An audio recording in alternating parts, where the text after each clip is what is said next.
Et quelques élèves proposent et produisent des capsules qui, pour le coup, sont des capsules très théoriques. Ou d'autres experts, mais il y a aussi les échecs répétés de certaines expertises. Bonjour Amélie Mariotta. Bonjour. Vous êtes professeur de français dans un collège rural du nord de la Dordogne, le collège Les Marches d'Occitanie à Piégut-Pluviers. Votre collège est en REP. Est-ce une des raisons qui vous ont amené à rechercher des solutions de pratiques pédagogiques innovantes ? Alors oui, en effet, parce que lorsqu'on se retrouve face à un public, je dirais, un mot qui me plaît peu, mais carencé, d'un point de vue culturel notamment, parce qu'on est isolé, on est en zone rurale, donc c'est pas facile d'accéder à la culture. On se doit de mettre en œuvre des stratégies multiples pour pouvoir justement amener la culture dans l'établissement. Et amener la culture, ça passe par des stratégies pédagogiques innovantes ? Et oui, parce que finalement, quand on est dans une relation plutôt traditionnelle, il est très difficile d'intéresser les élèves à cette culture et justement de trouver de l'attrait là-dedans. C'est plus quelque chose qui est poussiéreux. D'ailleurs, les sixièmes m'ont dit l'autre jour, mais madame, vraiment un poète, ça peut être jeune. Et on a travaillé sur l'Oulipo et ils ont découvert qu'il y avait des poètes encore aujourd'hui. Pour eux, c'était très ancien et la littérature, pour eux, c'est ça. Et le théâtre aussi, c'est poussiéreux et c'est pour ça que mettre en œuvre des pédagogies innovantes permet justement de cet attrait pour la culture. Alors comme pédagogie innovante, vous avez, je dirais, peut-être un peu basculé vers la pédagogie de la classe inversée.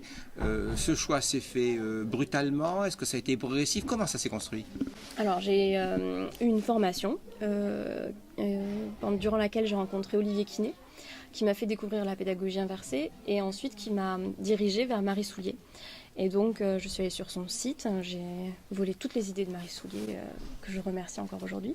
Elle accepte de se faire voler ses idées ? Elle accepte volontiers de se faire voler toutes ses bonnes idées.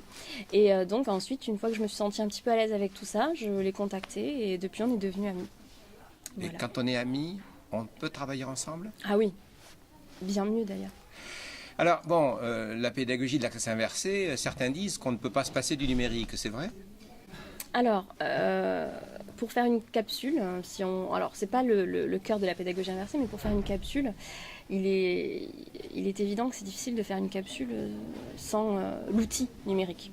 Après, est-ce que les élèves sont plus à même de travailler avec cet outil-là, c'est une question qui nécessite beaucoup plus de temps que ma petite réponse là aujourd'hui. D'ailleurs, ce matin, on a vu que c'était compliqué. Qu'est-ce que je voulais dire ? Mais au départ, c'est vous-même qui fabriquez les capsules ? Oui. Bon, et puis assez rapidement, vous vous êtes dit, ce serait bien que les élèves fabriquent des capsules. Quel est l'intérêt ? Il y a le premier, c'est d'être créateur de ressources, donc de mettre du sens, donc de devenir expert. Le deuxième intérêt, c'est de partager avec les autres, puisque cette ressource, elle est visible par les autres élèves, donc de créer des tutos, de créer du lien. Et le dernier intérêt, c'est d'être citoyen et d'avoir conscience que ce qu'on publie est important. Et dans le fameux copier-coller, là, on travaille beaucoup, on parle du vol de mots. Et les élèves sont conscients que ça va être publié sur le site et qu'ils ne peuvent pas faire de copier-coller, qu'ils sont obligés de s'approprier la parole d'un autre et de faire une recherche de manière intelligente pour donner du savoir aux autres, parce qu'on va être publié. Et c'est cette socialisation qui permet justement ce regard citoyen. Alors les élèves produisent des capsules, mais il faut aussi qu'ils maîtrisent un certain nombre de techniques pour produire ces capsules. Oui. Alors la technique, c'est pas vraiment le problème. Le plus difficile, c'est le travail de recherche qu'il y a autour et de création. Donc, on travaille beaucoup par carte mentale, on fait beaucoup d'apprendre à apprendre. Donc on apprend à traiter les documents, à chercher les informations. C'est ça qui est difficile. La mise en œuvre est très facile puisque nous avons la chance d'avoir 4 tablettes au collège. Et finalement, l'utilisation de la tablette est assez aisée parce que les applications sont très intuitives et c'est vraiment plus un facilitateur de création que l'objet même de notre travail. Mais 4 tablettes, ça signifie, si je comprends bien, que le papier est aussi présent dans la classe. Tout à fait. Au milieu des tablettes. Au milieu des tablettes, on a plein de papiers, on a les enfants il y a les dictionnaires, parce que quand on est en train de faire quelque chose sur tablette, on peut aussi chercher un mot sur le dictionnaire, papier. Il y a possibilité aussi d'utiliser tous les outils. Ils vont chercher, il y a le thésaurus au fond de la classe pour écrire. Non, il y a tous les outils papier, très important. Et des capsules fabriquées par les élèves, est-ce qu'on peut les réutiliser les années suivantes ? Alors oui, on peut. Par exemple, il est assez facile de prendre une capsule d'élèves de 6e et de dire au 3e, attendez, ce point-là, on l'a vu en 6e, révisons-le. Et on peut réutiliser comme ça. Ce qui est intéressant aussi, c'est de faire des tutos. Je sais que les 6e adorent faire des tutos pour les CM, puisqu'on a une forte liaison CM de 6e. Dans le cadre du cycle 3. Et faire revoir à des élèves des capsules qu'ils ont fabriquées, c'est utile antérieurement, je dirais. En fait, ça permet de faire toute une construction spiralaire, Oui. parce que comme ça, on a une vraie co-construction du savoir avec l'élève, qui sait que, ah oui, c'est vrai, j'étais expert de ce moment-là, et j'ai fait cette capsule, donc je vais la retrouver, je vais la voir. Alors, si je vous demandais là de donner une seule raison qui justifierait le fait que utiliser la pédagogie de la classe inversée, pour vous, vous y voyez un intérêt pédagogique majeur. Je dirais motivation. La raison, c'est la motivation des élèves. Le fait qu'en classe, on ne fasse plus que de la pédagogie, pas que de la pédagogie active, mais en grande partie de la pédagogie active, permet aux élèves d'être motivés, de savoir qu'il va y avoir des projets qui vont rythmer l'année. Et la pédagogie inversée permet cela, la motivation, qui implique aussi la différenciation, donc le fait qu'ils vont être pris en charge individuellement pour être motivés tout au long de l'année dans cette différenciation que j'opère et qui permet justement de centrer. On a une discussion tout à l'heure avec Ananique Colliès, que vous connaissez, qui est sur finalement, est-ce qu'on doit en prendre en charge l'élève ou la personne ? Et alors ? Et on doit prendre en charge la personne. Et la personne avec tout ce qu'elle vit autour et tout ce qu'elle est. Et finalement, c'est ce travail d'apprendre à apprendre avec ce qu'ils savent avant, avec les prérequis, etc. Et la classe inversée permet de faire ça, puisqu'on fait une évaluation diagnostique et on part de ce qu'ils savent faire pour construire ensuite. Donc la dimension pédagogique est fondamentalement éducative. Oui, clairement. Alors bon, vous avez basculé sur des pédagogies innovantes et on a pris l'exemple de la pédagogie de la classe inversée, mais vous êtes toute seule à faire ça dans votre établissement ? Alors nous sommes plusieurs. C'est venu rapidement Assez rapidement. Alors j'ai commencé à peu près au mois de février-mars. Et à la rentrée suivante, on était plusieurs. Donc il y avait moi-même, mon collègue de mathématiques, M. Colombo, mon collègue de musique, M. Lemoine. L'année dernière, nous avions une collègue de physique, Mme Nieto, qui a travaillé aussi de la sorte, mais elle est partie. Et nous avons en EPS, Mme Lenoir, qui s'est mise très récemment. Et comment c'est venu ça ? C'est vous qui avez été un petit peu l'initiatrice, ou plus exactement vous avez démarré, on s'est dit mais pourquoi ne pas faire ça ensemble ? Comment ça s'est fait ? Ce qui se passe très clairement, c'est que les élèves parlent et qu'on échange pédagogie en salle des profs, de toute façon. La salle des profs, c'est un lieu de réflexion. Et très rapidement, les collègues ont vu de l'intérêt dans la classe inversée. Ou pas d'ailleurs, ça dépend des collègues. Oui, il y en a qui sont positionnés en opposition peut-être aussi, c'est plutôt rare, c'est plutôt, tout le monde est plutôt bienveillant sur cette pratique dans l'ensemble. D'accord.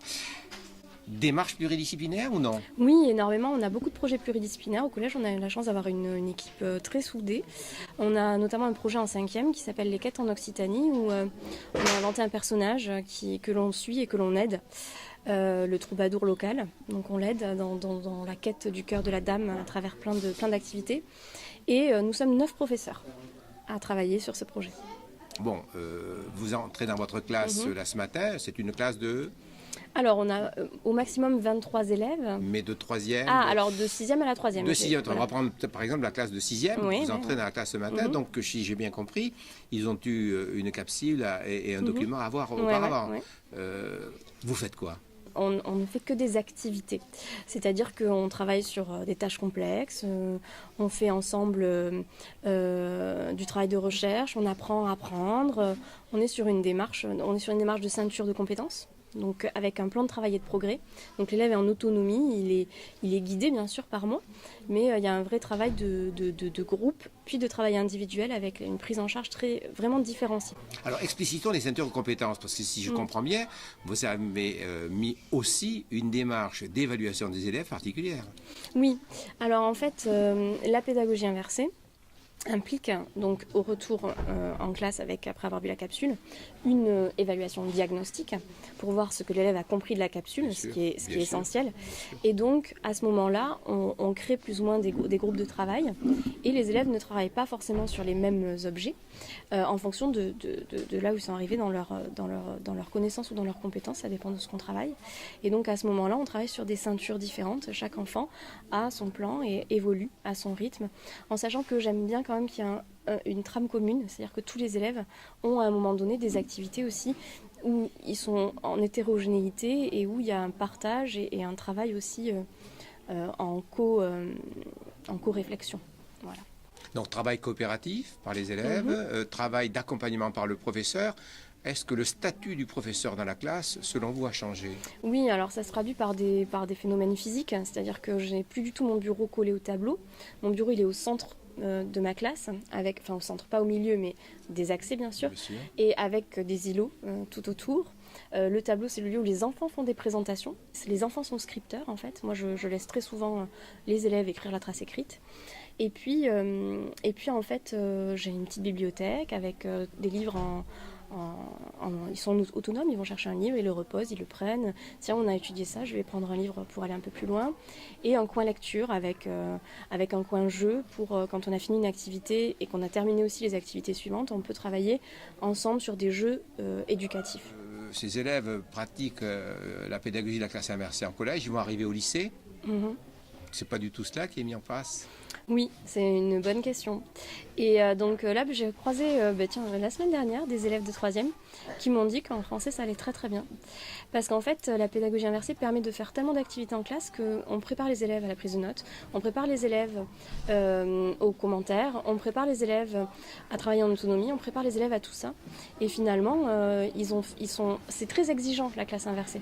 J'en parlais avec Marie-Sophie qui me disait « je suis très exigeante avec mes élèves » et ça, je l'entends parce que c'est très exigeant. On attend beaucoup plus des élèves. Quand on fait une capsule pour analyser pour ses camarades, finalement, c'est un commentaire en 3 parties avec les 3 axes, avec une analyse très fine, et ils sont en autonomie là-dessus. Et donc, du coup, on y va et on les aide. Et il y a un vrai travail. On attend que ce soit bien fait, puisque nous, on n'est plus là-dedans à prescrire le savoir. Donc, il faut que les enfants sachent le faire. Et au final, ça fonctionne. Est-ce que c'est un bon indicateur pour vous de l'efficacité ou de l'efficience de votre démarche? L'arrivée en seconde, oui. Oui, on est très content des résultats qu'on a. On a très bons résultats au brevet également, dans l'ensemble.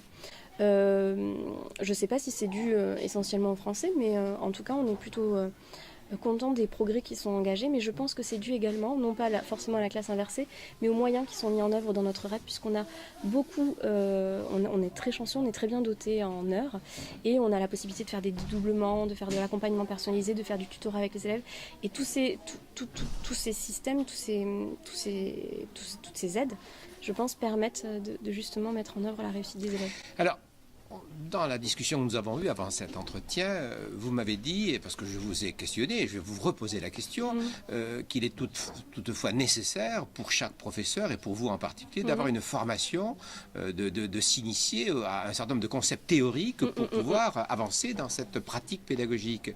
Quelle est votre démarche? Alors, moi j'ai une démarche très particulière qui m'est propre, je sais que tous mes collègues ne le font pas. Moi chaque été, je m'octroie l'été pour travailler sur un point qui m'a interrogée dans l'année. Donc il y a 2 ans c'était les intelligences multiples, l'an dernier c'était les neurosciences, cette année j'ai travaillé sur la pédagogie Montessori. Enfin, chaque été j'ai un peu un défi personnel avec... je m'octroie un budget, j'achète des livres, je lis quasiment tout ce qu'il y a sur le sujet et j'arrive à la rentrée avec du matériel pédagogique pour mettre en œuvre ce que j'ai appris. Quand on fait le total de tout ce travail, c'est impressionnant. C'est impressionnant, mais en même temps l'auto-formation ça fait partie. On est prof, on est curieux, on a envie d'avancer, on a envie d'apprendre aussi, et ça fait partie, je pense, de notre formation initiale, de ce qu'on aime faire. Merci beaucoup. Merci à vous.